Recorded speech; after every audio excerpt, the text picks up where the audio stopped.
Hello, today we are going to learn the essential part related to the suspension system, shock absorber, torsion bar, and anti-roll bar.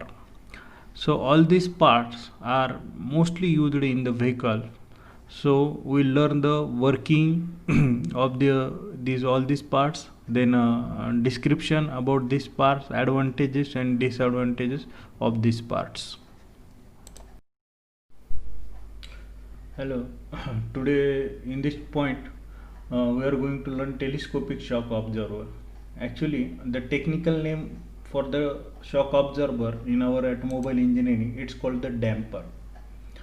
Actually, why we need the shock absorber?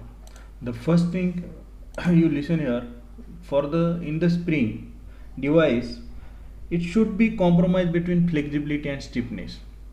If the suspension system is more rigid, it will not absorb the shock efficiently. If the suspension system is more flexible, it will continue to vibrate. So for that purpose, the optimum design is required. So need of sufficient damping of a spring which prevent the excessive flexing. So shock absorber is used means it reduces it minimizes the amplitude and it controls the frequency of vibration. For that purpose, shock absorber is required in the suspension system. The shock absorber used with leaf spring as well as with the coil spring.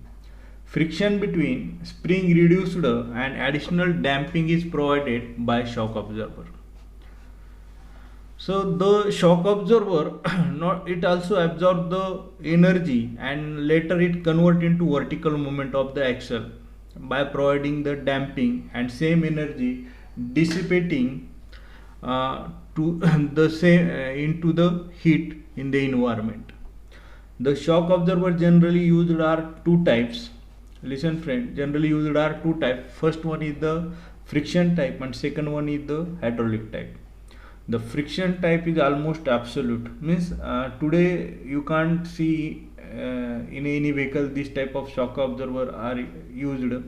Okay, it is means no one is using this due to low damping characteristics. So mostly the hydraulic type shock absorber are preferred in the two-wheeler or four-wheelers or in all vehicles. The main principle of the shock absorber is very simple, means for example, if this is the one tight cylinder, okay, and the piston is here, for example, piston is here, okay, I am going to draw the piston rod, piston is here, and the fully it is filled with the fluid inside, hydraulic oils or fluid. So when it forced by the piston inside the cylinder, so there is a only small opening for the hole. So this small opening create the resistance to the movement developed by this piston and it provides the damping effect. Means it will come out, but same time it will also exert the resistance force over the pistons.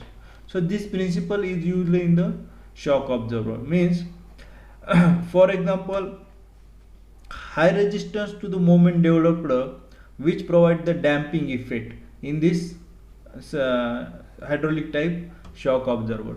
A hydraulic type has advantages also, means a small vibration has a small damping, in this case you can get, and large vibration has a large damping effect. So this is the major advantage with the hydraulic type, and it is directly proportional to the square of the speed. This suspension, this hydraulic shock absorber again divided into two types. The first one is the monotube type and second one is the twin tube type. So monotube means single tube. Monotube has a single tube with a piston inside, and this piston has a two valve in it, and once open during the bump and other open during the rebound, means in the reverse case. So it is used for the specific application. You already heard about heard about the unicorn vehicle having the mono suspension. Means sometimes it's called the single suspension. And this figure show the twin type telescopic shock absorber. So why it is called the telescopic shock absorber? Because it's shaped like the telescopes. So you can see here the twin tube type shock absorber in this figure. So the fluid generally used in this shock absorber, okay, fluid is 60% transformer oil and 40% turbine oil. It is a combination of 60-40 transformer oil and 40% turbine mixed oil is used in the this shock absorber. So here you can see the different parts. So these are the two eyes. In 3D also you can see here. These are the two eyes. One eye is fixed to the axle, another fixed to the chassis. This is the sectional view of the shock absorber. There are twin tubes.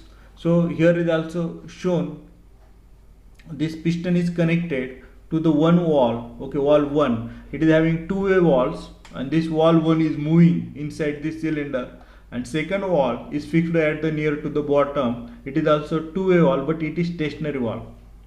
So and this area is filled with the fluid, hydraulic oil, okay. Later it is also filled from the bottom, and this oil is goes into the tube also.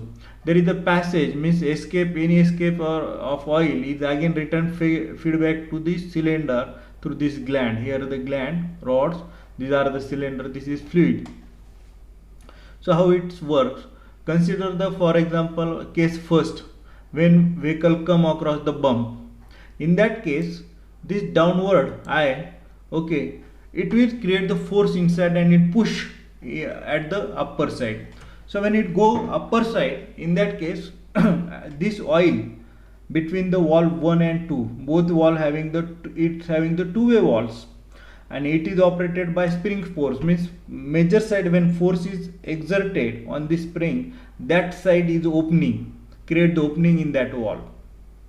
So when it go up, it create the force here, pressure here inside this fluid, and this fluid it goes from bottom side of wall 1 to the upper side of this wall 1. But you can see here this rod, okay, there is a less area is available. At the same time it also exert a pressure from upper side of wall 2 to the bottom side. So it reduces it create the limitation for the frequency, it reduces the amplitudes. So same, this create the resistance to the moment of the shocks. That's why it's called the shock absorber. And in case number 2, when at the time of rebound, okay, when force this eye come at the downside, okay, it create, when it's go downward side at the rebound time, the fluid is passing from the upper side, okay, this from this area upper side, because it creates the force, and it is at the back side. So fluid will pass from the upper side to here, from the wall V1 upper side to the in between this area, and same time the bottom side fluid will also pass in that case from bottom side to here in the opposite case. So it is also create the means it is absorbing the fluid in that case, and this area is extra area is provided in between this tube. It is always filled with the fluid. When this fluid go in and out, it create the air pockets, okay, because of the this friction, it creates the air pocket. If this air pocket goes inside, so it also affects the efficiency of the shock absorber. So new shock absorber is they are using, instead of the air, they are filled with the nitrogen gas, okay, to avoid the air pocket inside the shock absorber. Torsion bar is also known as a torsion spring suspension. Torsion bar is simply rod acting in a torsion and taking shear stresses only. These are made up of heat treated alloy spring steel, and sometimes it may be used as a solid or hollow type rod. Sometimes serrated rod is also used to increase the twisting efficiency. So the amount of energy stored per unit weight of material is nearly same as for coil spring.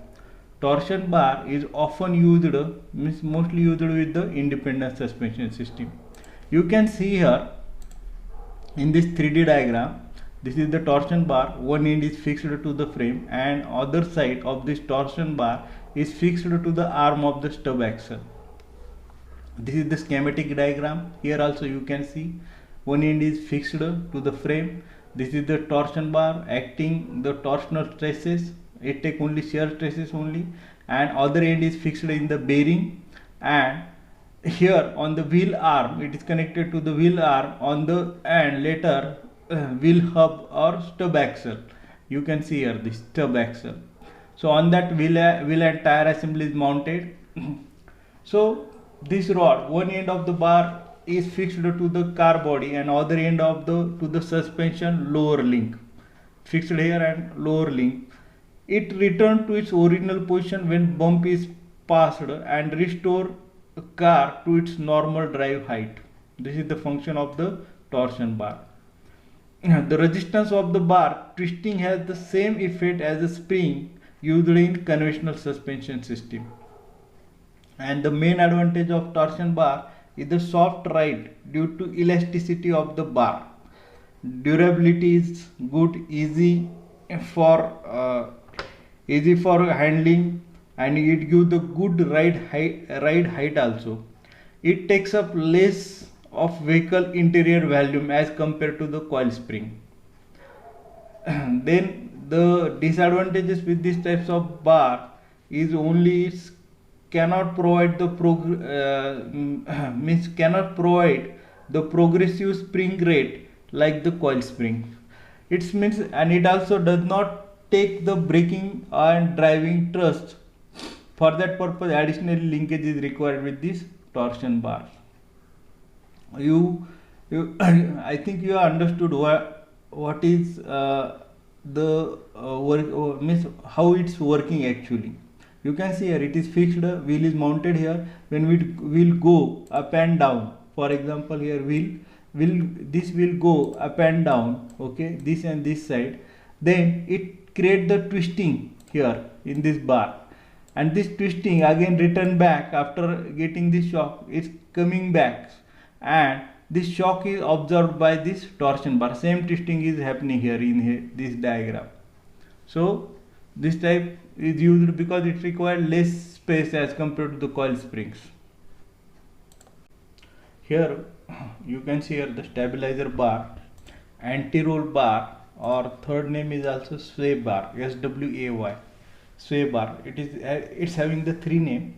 In this figure you can see the backside view, rear means front view or backside. It may be installed on the rear suspension or front suspension. So in this figure it shown the front view of the car. This bar is assembled to the opposite tire, means left to right tire. You can see in the side view of the car also how it is connected. This is the bar, longitudinal bar is here, and in this diagram also you can see it is connected to the both suspension system anti-roll bar.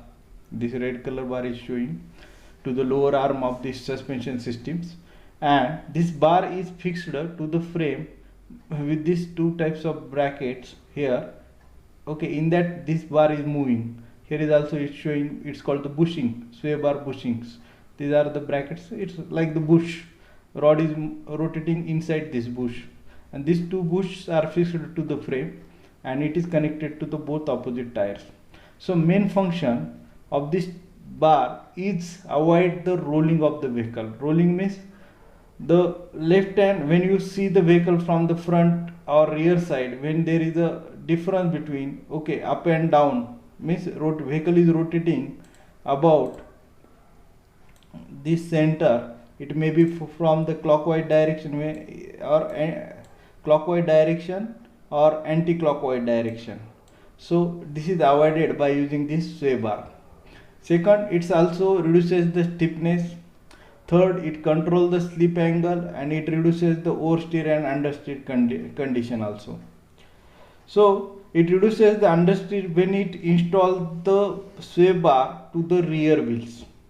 It reduces the understeer condition, and it reduces the oversteer condition when it installed to the sway bar at the front wheel.